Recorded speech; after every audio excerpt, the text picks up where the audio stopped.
Hi, everyone, and welcome to Wednesday Wisdom. I'm Melissa Peshka with Essential Life Mastery Coaching and Healing. I hope you're all having a wonderful day.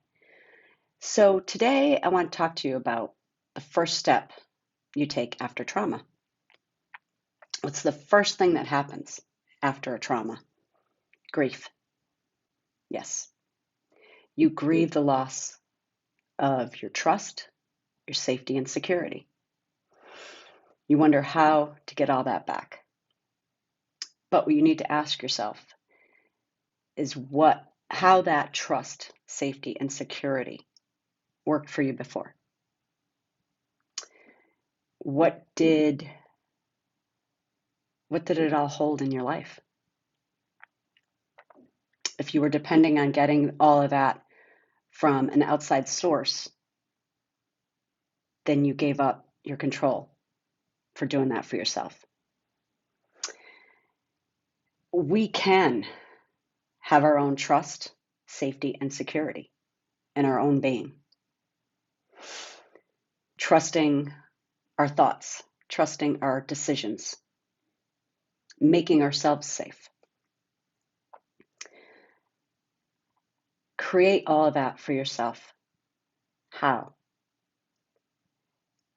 Think about how you want to trust and how you want to feel safe and secure. It may look like putting up some boundaries. It may look like walking away from people, things, places that you don't feel trust or safe or secure. You ask yourself, what's important to you to protect? What matters? What are your boundaries? Where do you need the trust?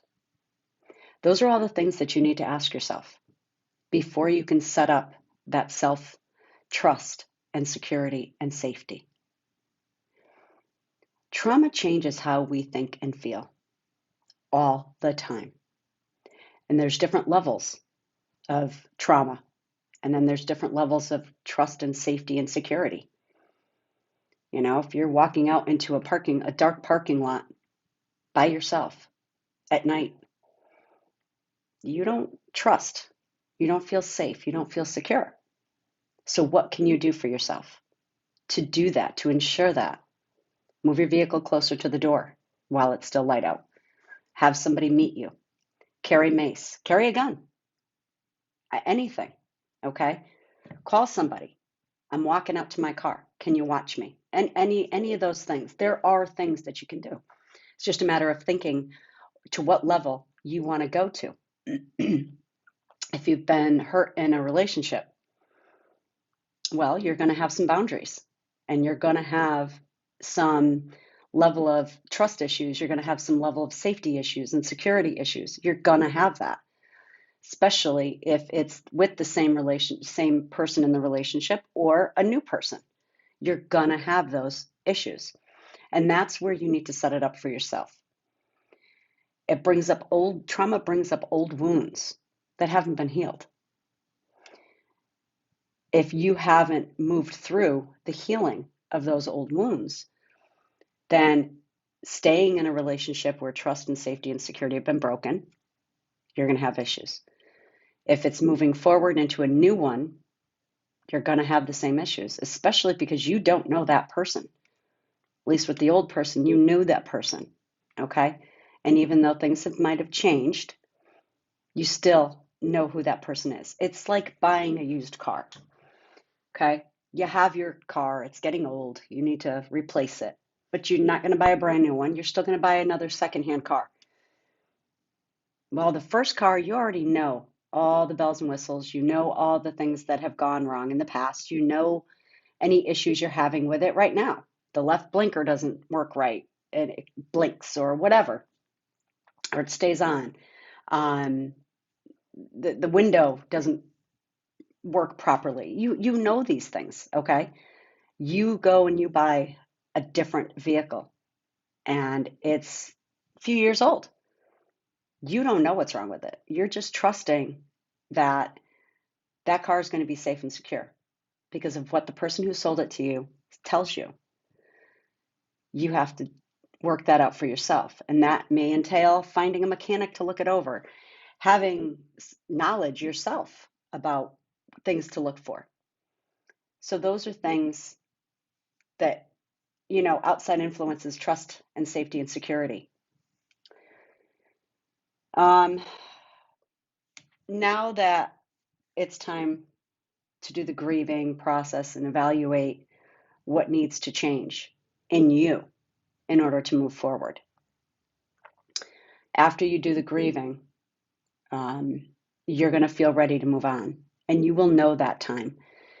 You will have, like I said, the process of grieving the loss of what was once there. Grieving doesn't only pertain to death, okay?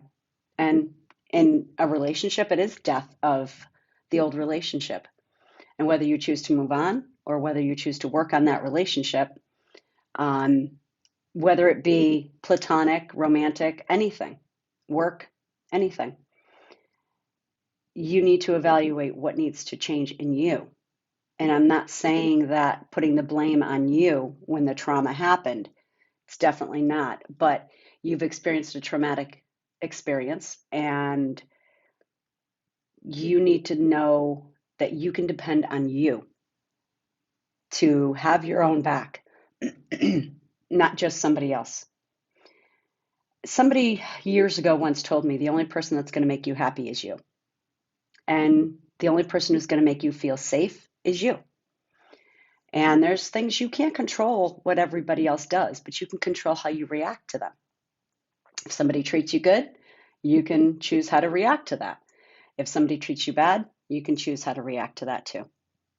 And holding dignity in place of that as well. You can always respond with dignity, no matter what, good, bad, indifferent. You can always respond with dignity.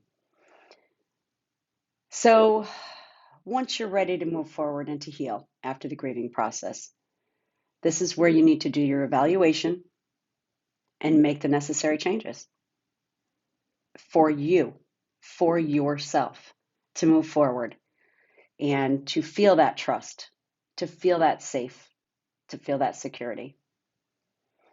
So I hope this finds you well, and I hope this helps. As far as trust goes and trauma goes, there's all kinds of levels.